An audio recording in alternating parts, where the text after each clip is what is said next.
speak, it gets bigger. Bro! But before I start, I'm kind of jittery because I got a monster, so forgive me if my voice cracks or if I twitch a little bit or annoying, bro. anything like that. But also, before I start, I don't do this to gain emotional reactions from anyone. I don't do this for me. I do this as encouragement to people for what Christ has done in my life. Yeah. And That's right. just to start it off, I wasn't raised in a Christian home. My family always talked about going to church, but we were always so busy with sports. We were a very athletic family, doing competitive soccer or all-star baseball every weekend. So we never really went to church, but when I was 8, my sister passed away from her heart stopped during surgery to remove a brain tumor. So that was a difficult time in my life. And my dad believes that was Christ calling for our family to get back in church when she passed away. Mm-hmm. So we did, but I kind of went to appease my father. I didn't really go for myself or anything. I went for my father and my family. And I really hated God. I couldn't stand him. You're so powerful and all these stories and everything. Why couldn't you have saved my sister's life?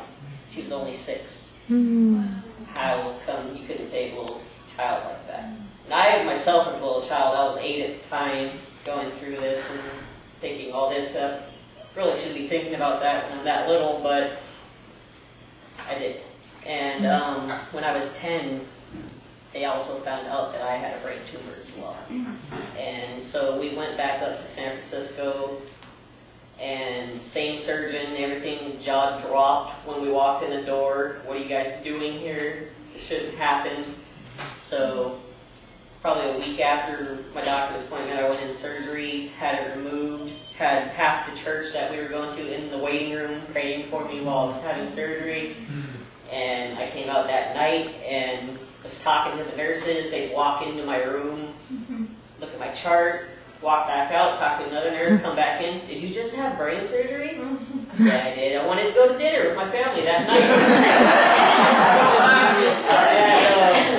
And, I still question God, even though He worked with the surgeon and His hands. And why me? If you're so powerful, why did you save me and not my sister? Why is she still not here? Why am I here? So I was depressed. Even though I always appeared happy on the outside, I was depressed. And I went through elementary school and got into junior high and still going to church to appease my father. But it was in junior high at Century Assembly when Radical Reality came to church. And I felt something in my heart that made me stand up. And I walked to the altar, and I was just amazed at these guys, because they're so strong. I don't know, they are mass. But, I don't know if any of you know Joey Stillman. Yeah. Had his arms on my shoulders, and it was just like, oh my.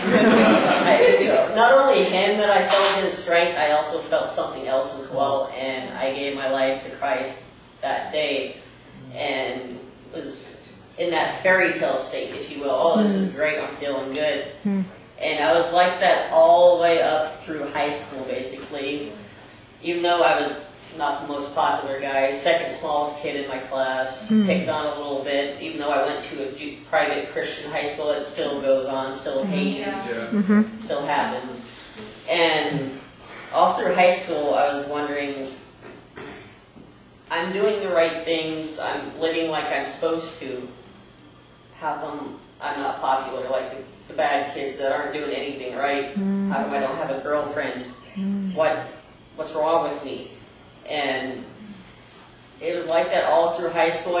After high school, most of my friends went down to college, so I didn't have, basically I was just walking to school on my own, going through Delta College by myself.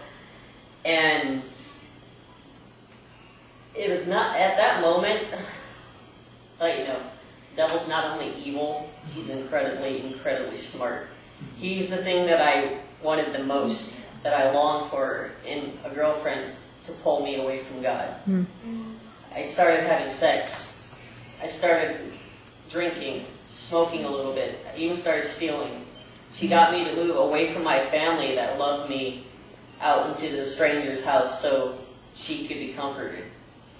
And at that time, I started gambling as well. I probably stole about $2,000 to $3,000 from my mom's account just so I could feed my habit of gambling. And I also had probably 1 or 2 miscarriages with that girl. And something I shouldn't have gone through, I was led away by this woman that wasn't of God, that was just there because the devil put her there. Nothing on her, it was just the devil used her to pull me away from God. And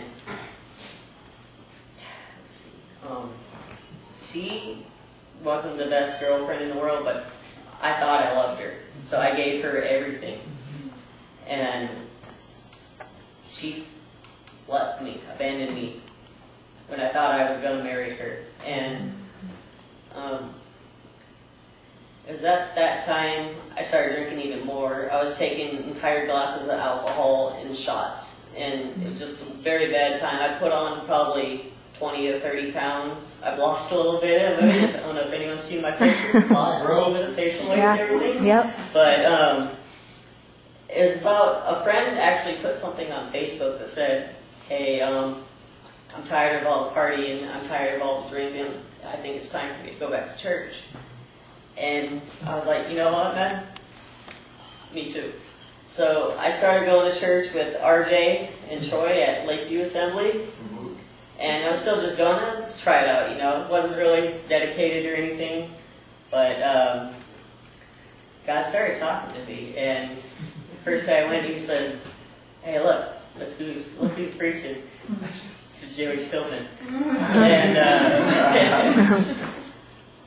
just, it was great. And then Joey gave the not altar call, but the message to if you want to rededicate or give your life to Christ. And I raised my hand with no one watching, but when he wanted everyone to raise their hand again, I was kind of sad. I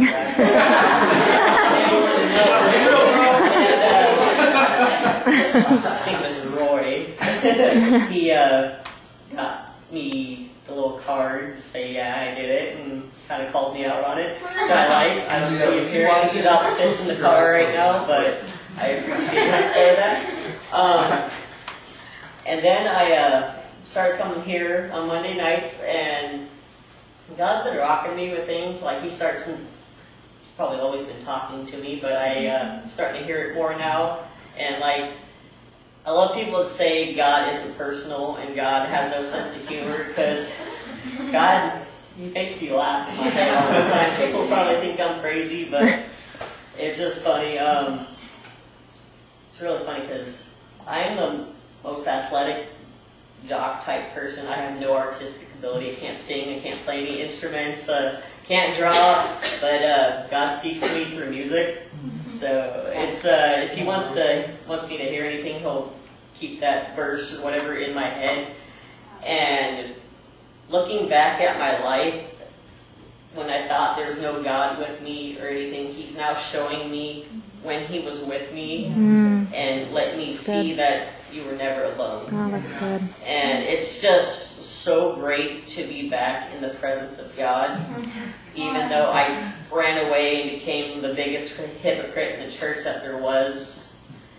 And I was going to say something else. Oh, and just a couple messages out to people. Cancer is not a death sentence. If you're going through it at all, it is a disease. Yeah. It's not a death sentence. I stand here because of God, and there's no greater power that he cannot do. Come on, bro. Hallelujah. It's your birthday. Tomorrow's my birthday. I turned 23. I was supposed to die 13 years ago. Wow. And I'm still here spitting in the devil's face. Come on.